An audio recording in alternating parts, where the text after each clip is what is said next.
How do you do? This is Trixie, the Golden Witch, ranting, raving, Ota Queen, and mother of AnyTube, and you've made it to the very end of Vlogust. And as it happens, the end of my career as a professional YouTuber here on the Yig Studio channel. I'm done, y'all. I'm just done with it. It's not worth it. It honestly hasn't been worth it for a while, but I've been afraid. I've been afraid of giving up my job, especially when it was a consistent revenue source and something I needed to survive for a while.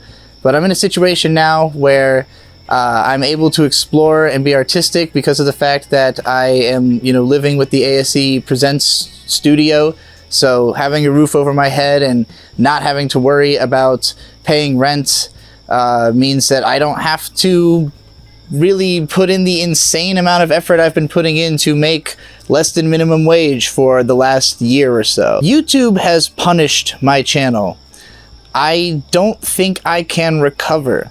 Every time I actually have a video that is even successful, I end up with some kind of copyright dispute that just immediately tanks its growth potential. I face these constantly changing rules of what YouTube prefers from my channel. And basically, if one of my videos doesn't catch on with enough of my subscribers immediately that it ends up showing up in the sidebar of some other video, it has no growth potential. And YouTube just isn't pushing my videos that way anymore. I realized that there must be some type of content that would engage my audience again. But I've explored every avenue of what I think is possible in the realm of that, and none of it's working. I mean, the biggest pop I had in the last year was my Mushoku Tensei video, which has about 70,000 views, and that took me, after like a month of fighting to get it back up, from when it had about 35k views. It had been taken down for like a whole month, and I'm shocked it even got as big as it did. There was a time where if I didn't get 100,000 views in the first day of a video coming out, I was like disappointed. Or if it wasn't 100,000 by the first few days, I expected my videos to have 100,000 views. I expected them to have upwards of 300,000 in the long term, or even to reach 1 million if I was really lucky and that video really blew up. I have a bunch of videos that have a shit ton of views, and they still gain lots of views. Actually, YouTube promotes my most popular videos more when I don't post new videos. Every time I stop posting new videos, I start getting tons and tons of comments on how to recognize a terrible anime in just one video, and the Asterisk War Sucks Complete Edition. When I actually put out new videos, I start getting, comments on those videos, as you would expect. I have a fairly active community of people watching my videos, but there's also just so many different intents of the people who watch my videos. Some of them are engaging for the sake of hearing what I have to say about whatever the subject matter is. Some of them are there to hear just about that specific subject of that video. Some of them are there because they don't like me and they're looking for something that they can make fun of. I read all the comments, I respond to all of them. I really have, I've enjoyed the communication that I've had with my audience, even though there's been lots of negative communication over time. And, I really pulled back from talking to my audience nearly as much as I used to. I used to be a Discord person. I used to be much more of a Twitter person. I've really backed away from the internet. I like talking to people through the controlled environment of me creating like a crafted speech that I'm thinking about, trying to make it responsible or make it something that will affect people the right way or get a conversation that I'm interested in started. And I still enjoy having those conversations, but the view counts are so low that YouTube is not promoting the videos because it views my channel as a failure. It views me as a channel that cannot engage its 310,000 subs to actually watch the content. And in fact, when my channel is doing well, when I'm getting lots of views, I'm usually losing subscribers. When I started this job, I had been living in abject desperation for like 8 years. I was depressed through most of my teens. I didn't know what to do with myself. I didn't know what place I could fall into in society. The only thing that I did, just because it came naturally to me, was writing about anime on a blog. And I had no idea how to make money doing that. And so I had kind of just lost hope with the idea that anything that came naturally to me was something that I could do, that I was going to have to force myself into some kind of field that I didn't understand. A part of me wishes that I had done more of that when I was younger, leading up to that point, and not had to end up resorting to something like YouTube as what I ended up doing. But after having lived with my parents who, kindly supported my ability to live, I wouldn't have been able to, completely cower away from the world if not for the fact that my parents took care of me through all of that. As I was getting to an age where it was embarrassing to be living at home. In my mind, I was 22. My parents didn't want to have adult dependence, and I wanted to have more for myself. So whatever it took, I was going to find a way to make some kind of money and eventually make it out of that house. And when I, finally discovered YouTubing as something that could be done as a job because of the Game Grumps, just the fact that they both, Aaron and John, were, doing it as a full-time career, it made me aware that that was a thing that could happen. And then I found, through Egoraptor Sequelitis and Errant Signal talking about video games, even like Extra Credits, Yahtzee Croshaw, who I was a huge fan of for a long time. All of those writers and video producers convinced me that their style wasn't that different from mine, and I could do that kind of thing and make a name for myself on YouTube. And I intended to do it as a video game analyst. Instead of doing video game analysis, I started off making videos about My Little Pony, and those blew up really quickly. I ended up being Digibrony. That was my first blow up identity that people knew me as like a celebrity within a small clique of the internet of the Brony fandom. Within that subset, built an entirely unique fan base. I had tons of imitators, and I through going out to conventions and meeting people and having tons of Skype contacts and talking to lots of people, meeting my first girlfriend, everything that I gained socially from that kept me in that sphere for longer than I intended to be. It was always my intention to just talk about MLP for as long as I thought it would be interesting, which is a year, and then switch gears to, again, video game analysis. But growing so much as a person through the MLP sphere kept me a part of it until the point at which I became friends with a group that we at the time called the Horseshoe Crew, where it was, Endless Jess, who was one of the first YouTubers that ever discovered me and talked to me, Tom Oliver, who was also one of the first YouTubers who discovered me and talked to me,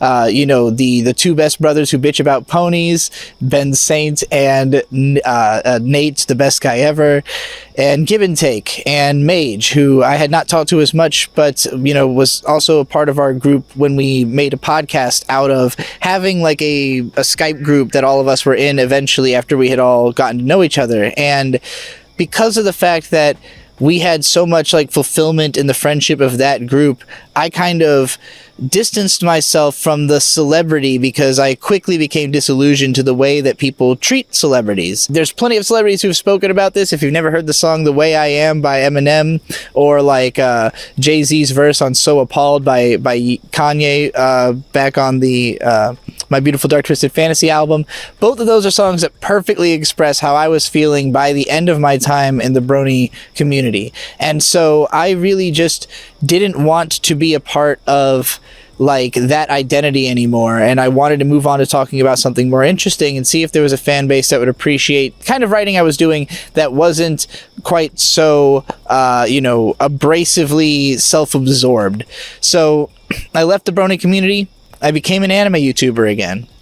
Walk with me. When I started making anime videos, the only people who were watching them were the people who had already been fans of me as a Brony YouTuber, many of whom didn't even really know or like about anime, but were watching the videos anyway just because they liked me. And eventually I had videos that cracked, that blew up through Reddit mostly, and then started growing through YouTube algorithm, catching on to me and promoting my videos to a bigger audience. So eventually I lapped my original success as a Brony YouTuber when I became an anime YouTuber. And from near the start of all of this, I was mostly relying on Patreon for my income. Only a few months into having been a Brony YouTuber, Hasbro had like mass flagged everything Brony on the internet that they hadn't before.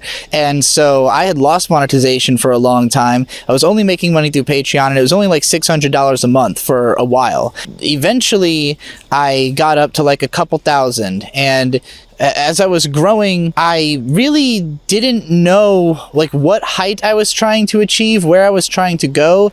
Initially, it was just like, I want to make minimum wage, and that justifies this as a job, because it means that this is as good as having just like a shitty job that maybe I would never advance in. And then, you know, at some point I was like, I want to make middle class income, like the vague idea that like middle class is like $45,000 a year, and I eventually got to that. And then when I was there, I like didn't know what to do with the money for a while, because I had never expected to reach that point in my life. I just didn't expect to be a person who would ever like have a life worth like protecting or sharing with other people. You know, when that opportunity suddenly arose, it was like really exciting, but also terrifying. And so like I finally set out, you know, to try to find something to do.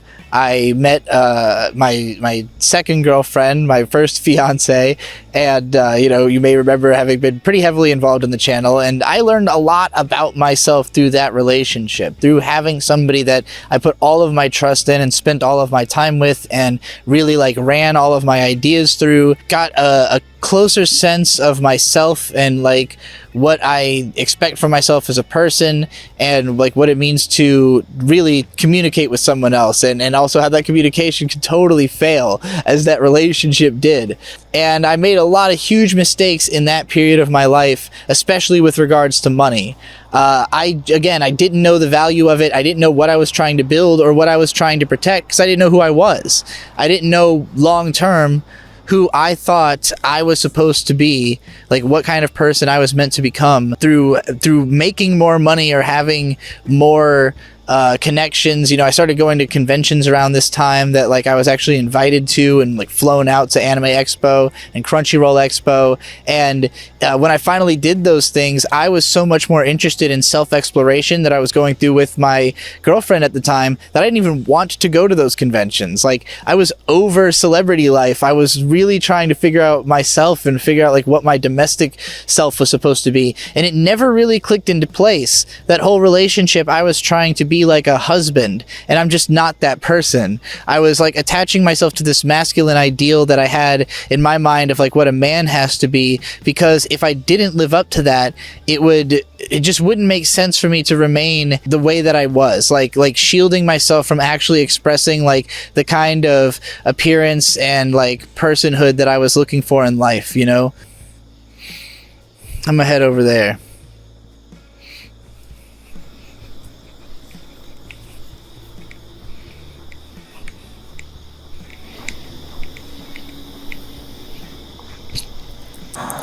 Coming out as a trans woman really changed a lot about the way that the internet responded to me and the way that I wanted to present myself on the internet. I had a character that I was performing as an internet personality, Digibro, that was very particular in like, it was like the ultimate version of a mask. Like I had like a big beard, the sunglasses, I was usually wearing some kind of headgear, like totally trying to hide myself, because whenever I was shaved and like see myself in the camera, I looked pretty, and it made me want to look feminine, and then I would over obsess about like getting the lighting just right, or you know, wondering if I should wear makeup or not, or like whatever I want to feminize myself because of the dysmorphia I feel towards seeing something approximating the identity that I really feel inside, but not quite lining up with it, because I was overweight or just depressed or out of shape or whatever it was. And I figured out how to be like in shape as a guy. You know, I got that and then felt weird about it and didn't want it. Like, there's a certain image that I have of myself that again, is just more feminine, and it comes from the identity of feeling like a woman. And it's really difficult to express what that means or how that feels to people who don't relate to it. And a lot of people who do relate to it really don't want to hear anyone talk about it at all. So it's kind of difficult to be like openly discussing being a trans person or being trans, like just being, it's hard to be a trans person on the internet. In particular, because the trans movement is so politicized right now in culture, where like, for me growing up, I never associated like reading into gender identity stuff as like political. It was just interesting to me. It was just like a topic like any other aspect of psychology. Now, like, even though I talk about all kinds of psychological stuff, and especially how I relate to media in my content, and that's always been my bread and butter, otaku gonzo journalism, now that it's the trans experience, there's lots of people who just don't want to hear about it, who maybe did once, or who just feel a different way about it, and they're just not ready to hear what I have to say about my experiences anymore. I've said everything there is to say about anime on a technical level that I have to say. I'm not an expert. I'm not an animator. I don't work in the industry. I've always just been an observer from a distance, mostly watching anime, trying to find something within myself that feels missing that I couldn't get from Western media or from live action media. It came to a point where anime just became this like defining feature of my life, in part because of the fact that I make money talking about it, and in part because I still was finding the most connection in media to that like 1 in 200 anime I would find that I really loved. But like my whole career has been me slogging through tons of shit I don't feel any connection to, and even talking about that fact and why that fact shouldn't matter, and why most people shouldn't even be dealing with the issue of having to watch bad anime. It doesn't even make sense unless you're making money from it like I was. I don't know what compels other people to do it, but even I can't do it anymore. I can't even recommend anime that I don't feel strongly about enough to think that it's actually worth more of your time than doing something like, I don't know, talking to anyone. Like I said at the end of my 420 plus anime recommendations video, I can't with a straight face tell you that you should be watching anime. I can appeal to people who already love it, who are like deeply involved, and I like doing the Anime Alphabet series because I only talk about cultural milestone classics. Like, the show is never about how good the anime is, it's about the impact it had, the effect it had on people, how it changed culture, how it inspired others, or like what made it interesting to those people in the first place, including myself. And I still would love to finish the Anime Alphabet series. I want to just make all of the rest of them and then make them all come out at once at some point in the future, but without it being a thing I'm doing as a YouTuber. I'm just fighting an uphill battle trying to put out enough content and the right type of content that will jump my career back into shape. It's just not, I don't even think it's actually possible if I was doing that. Like, I got as close as I could back in April. I really did just put out like the best idea I had every couple of days for like 20 days in a row. And yeah, again, the most successful videos got copyright struck and I had to fight for them to even exist. So it's just not worth it anymore. Honestly, I'll tell you what I should have done if I wanted to have a career as a YouTuber. I know exactly where the break happened. Back in 2016, when I first changed my Patreon from per video to monthly, I had this massive spike in revenue. I think that month I made like $6,000, and I was making $4,500 on Patreon for quite some time. I had a really high paying Patreon for a long while, and it was, you know, it was enough that I could pay my editor, Devu, who was part of the PCP by this point, the podcast with all those Horseshoe Crew guys I mentioned, which went for years and years, and those were like my main creative collaborators for a long time. Devu was somebody who understood my work well enough that I could just send her an audio file and then be returned a complete video that was above the standard of what I could do. For me, it was like, I really wanted the videos to look good enough that I would want to rewatch them, and my own editing wasn't that good, and Devu's was. So I was willing to, you know, to pay a lot more than a lot of other YouTube creators pay their editors in order to have that level of quality and to be able to work with Devu more than not. And then eventually I couldn't really afford to do that anymore. And it was honestly just a matter of me really not understanding what money is worth and what things cost that really damaged the way I went forward, because as soon as I started making a lot of money, I immediately started, I moved out of the house. I got a girlfriend. I started spending lots of money eating out. I started spending lots of money on weed, smoking very irresponsibly because I didn't know how to smoke conservatively. Spending lots and lots of money on having fun and trying to have a life while still managing this incredibly busy career. And doing both things at once really hurt the career. And if I had built up enough money, what I should have done was just like continue doing anime videos for like 6 months and then retired, and then had all the fun in the world, and then come back and done something new. That's what I should have done right when I was at the peak. I should have planned out a really fun summer instead of just kind of meandering through doing shitty work all the time and spending all my money and not really having a plan for what the hell I was doing going forward. But again, I was still in a process of self-discovery. I was 25. I'm supposed to know who I am by now. I did not. So I was, really trying to figure that out before moving forward. And by the end of my previous relationship and the start of my next one, I, had undergone a lot of gender transition. I had changed the way I present myself. I'd lost a ton of weight. As I started going out with my new partner and actually leaving the house and seeing the world and trying to find where I'm interested in being and who I'm interested in being around, I unlocked a much more interesting and adventurous life that, to me, started giving me more perspective and more ability to write again. If you ask me to defend the content I made in 2017, 2018, 2019, 2020 even, I can say that a lot of it on a technical level is solid. My favorite stuff from most of those years was my own music, and that's actually the stuff on a technical level I could defend the least, but emotionally means the most to me and said the most about myself. And most of the connections that I've made that are really close and personal are through my music. It's people who appreciate what I was saying in my bars or the sounds that I was making. Those are the people who have understood me the most and connected with me the most, way more so than people who watch me talk about anime or even just about life in general, because a lot of those people are skipping around in the narrative and not really capturing a full gist of me, but just seeing bits and glimpses and me filtered through this or that, and then their own expectations come into play as well. And there's just so much going on in the average viewer of my content that takes them away from just getting the me out of it, which really rawly comes through in the music. And so a lot of the content I put out in those years was kind of spinning my wheels, and people noticed that. And eventually I started losing money. And it was right at the same time that I made the extremely expensive decision to move to Boston.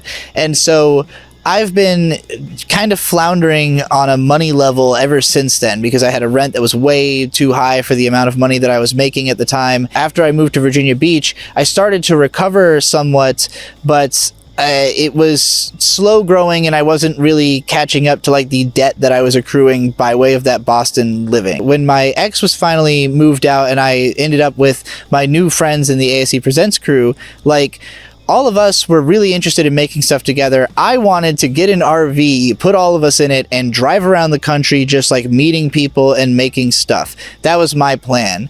A whole bunch of life drama happened as soon as they moved in, and that did not happen. But we did end up traveling around the country, meeting people and making stuff in, a car and staying at hotels. And it was really expensive for me because I didn't know how to plan anything or what the expectations I should have for what was going to even happen during any of our trips. But I had all these learning experiences and came out the other side knowing how to do that kind of stuff, knowing what to expect, knowing how to prepare, and feeling really rejuvenated to create things. And ever since being around them, everything I've made has been something I could stand by a lot more, because it had a ton of intentionality behind it, and I can remember what the creation process was like and what it meant to me, even if the audience didn't necessarily love it or react to it the way I expected them to, And even though I had I didn't really know how to take advantage of the people who were living in my house. I had Mint Salad, who I knew was a great editor, but had never really handled my type of content before. So I would kind of leave her to work on, ASE Presents type stuff, or not really involve people or engage them to the level that I should have. And I made the biggest mistake in my career around this point that a lot of people have unfairly blamed my friends and the people surrounding me for, which is unlisting most of my videos from my channel. On the one hand, I got what I wanted from it. So the way I did it wasn't right. I could have been gentler. I could have, you know, done it in a way that more people would appreciate, or a way that benefited me more in the long run, where most of those videos didn't get archived in a way that competes with me on SEO. Like, there's a lot of reasons that I should have done it differently. I got people to finally recognize how serious I was about changing my identity, and how much it meant to me, and how I couldn't be treated like the same person that I had been treated like before, that I wasn't going to accept that, and I needed to move on. And that's why I haven't relisted those videos, even though it's punished my channel tremendously to have done that. Taking away all those videos, you know, a lot of them I brought back, the ones that were reasonable to me, that like they didn't say anything or reveal anything about me that I thought was like embarrassing, even if they aren't necessarily like my current feelings on things. Taking down all those videos tanked my channel in a way, and bought bad will for me and the people around me who were working with me, who really had nothing to do with it, because I went behind everybody's back and told nobody I was doing it. I just made the video where I said you have 2 weeks to download all my content while everyone was asleep, and then like posted it, and everyone woke up to it. So like, I really was doing it because I knew nobody would tell me to. Nobody would say it was a good idea, and I needed that feeling of like grasping at power to get it back from my reputation that at that point was just spiraling completely out of control. I'm going to continue down this bridge. The damage that I did to my reputation by damaging my brand and my online identity also damaged a lot of my friendships and a lot of my opportunities with the people that I've been working with primarily up to that point. I'm not really on speaking terms with practically anybody in the PCP anymore. Or at the very least, I don't speak to them, even if we are on speaking terms. I used to have lots of like fans or other creators that I knew or talked to, who most of whom have kind of fallen away, or you know, just aren't interested in what I'm doing now. And there's very few people who have stuck with me through everything, and I appreciate those people to death, and I'll still be seeing those people in my retirement. None of them is going to be worried about, you know, whether or not they can find me or get to see me. But you know who you are, and if you don't, you'll find out. I lost a lot of those connections around the time of my transition, and the new friends that I was working with, I was having tons of fun making content I really believed in, but nothing that was really connecting with my audience in a way that was making me enough money to like keep doing things that way. So I had to reincorporate, you know, whatever I thought would be like the most successful, and that's Anime Alphabet. To me, it was like the best way to ensure that like every video is about a super relevant subject that will be relevant forever. It's about anime. It's super in-depth. Every video is really long. You get one every single fucking month. It's just like the most me content that could exist, and I think it's really good. None of them have ever really taken off. All of them have view count goals, at which point they are supposed to have sequels that none of them have reached. It's been over a year. I've put out 12 of the things. None of them has blown up and been a success in the way that any video I would have put out back in 2017 would have been in a day. So for me, it really is like I'm walking in the shadow of my former career while trying to build new things around it that I can't really spend the time and energy to make actually work or make good, because I'm spending so much time lugging this beast of a career behind me and trying still to make it work, to make it like turn out more money than it does, but it just hasn't. It's just turned out less and less money over the years. And again, whatever efforts I've thrown together to try to make people care again, it hasn't been enough. I've developed a lot of skills through this career. I've learned how to edit. I've become what I would consider a masterful writer. I'm able to write pretty much about any subject instantly, incredibly fast. I've become a pretty solid speaker, aside from stumbling over my words here and there. People are usually impressed with my ability to just go on unscripted. Made lots of new friends and new connections since changing my identity that mostly have nothing to do with my channel, mostly are people who just appreciate what I've already accomplished and want to work with me because they think I'm interesting or they vouch for the work I've done. So being somebody who, I know I can write well, edit well, and do things for other people, be involved in YouTube creation because I've done so many parts of the job for so long. Like, I know that I can be an asset to other people doing similar things, or even doing things closer to what I want to do, or even who can slot me into their thing and just pay me to do that, without me having to manage this whole nebulous idea of a career any longer. At this point, it's just an albatross on my shoulder. It's just like this thing that's keeping me from doing all of the more interesting things and the more interesting opportunities I have. And every time I think about how I'd like to go work with someone, but I don't know how I'm going to get enough videos out that month to keep myself relevant, or to keep my patrons happy, or every time I have to come up with a new scheme for something I can sell, or some way to do more rants or whatever, I'm still going to do my rants. I still have a Patreon. You can still pay me $5 and I'll still do a stream every month in order to rant about whatever you want me to. Send me a DM. I'll tell you if I can rant about it. I have fun doing that. It's a very easy way for me to make money doing something that is fun for me to do. But that's the only part of this job that has stayed fun, is the stuff where I can tangibly say, like, you just gave me $5 and I'm going to rant for a few minutes and I know we're both getting exactly what we wanted out of it.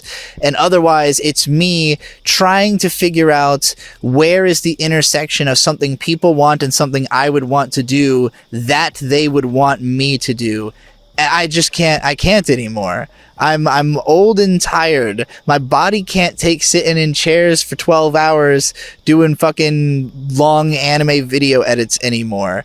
I want to be going outside, meeting people, making totally different types of content, working on other people's content. I just want to be involved in a totally different way with being a media personality. Maybe I will reappear as some other character in some other way, in some other place, on some other channel. Maybe you'll know it's me, maybe you won't. Maybe I'll have a mask, maybe I'll have 40 masks, maybe I'll have more, maybe I'll have as many channels as I actually have. Who knows? But we'll see what the future holds. If you need more of me immediately, I am in other people's videos. I'm still on YouTube pretty often on the ASE Presents channel, the new Void Gazers podcast, and Jittery Zeitgeist podcast. I'll still be filmed for the What You're Reviewing channel doing music reviews. I'll still be on patreon.com/ASE Presents ASE Daily, which comes out every single day. And we just film whatever happens in the ASE Presents studio. If you want to work with me, if you think that you have something for me, something you want to pay me to do, especially, I love writing, I love ghostwriting, I could probably edit for you, depends on what you want me to do, depends on the workload and the offer, but like, I'm out to just do whatever. I'm done with this. People always seem to perceive me as like exceptionally busy, like I'm just way too busy to contact. Honestly, it's more that I'm disorganized and I won't remember that I've responded to something. If you go through ASE Presents, if you go through ASE Riley, he's way more organized and way better at keeping tags on my schedule than I am. So, working with the people I work with is the fastest way into my appreciation. Also, I am going to be working for Mint Salad directly, helping her on her Mint Salad Sauce series of movie reviews. I'm still going to be around in all sorts of capacities. I am somebody who can't help but keep myself busy. I can't help but create. I've always got ideas. I just want to package and market each idea individually as its own thing and not as just like this continual drip feed of content that I do as a YouTuber. It doesn't work for me. I am not making enough money to make it even worth doing as a side gig. So fuck it. I'm out. Catch me where you catch me.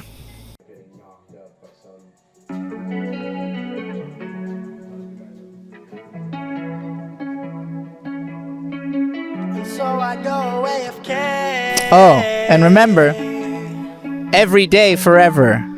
Internet shit don't mean a thing. Where we operate, you could get a ring on your finger, or a bang, or that lingers, or a lifetime of pain, or a lifetime away. Yeah. you don't know about my internet. Back before that Y2K light, you must be this weird to check. They called it the Wild West, I call it an incel festival. Not the brightest or the best, but bet they felt the rest are fools. Down amid the kids and tools, I only felt uncomfortable. You're here to lick your wounds, but no, that's not the thing to do. We don't know what to prove, and there's no one here to teach. There are the ones who preach, but we ain't good at listening. The blind that lead the blind, deeper, deep into the deep. Your soul's against the reef, bleeding, trying to find your feet. You wanna be my friend? Then we're meeting IRL, cause I've been AFK since realizing needing the nets and L. And so I go AFK. Internet shit don't mean a thing. Where we operate, you could get a ring on your finger, or a bang, or that lingers, or a lifetime of pain, or a lifetime away. That was AFK, and we are Sucker Punch. Catch us on Spotify, YouTube, everywhere. Peace.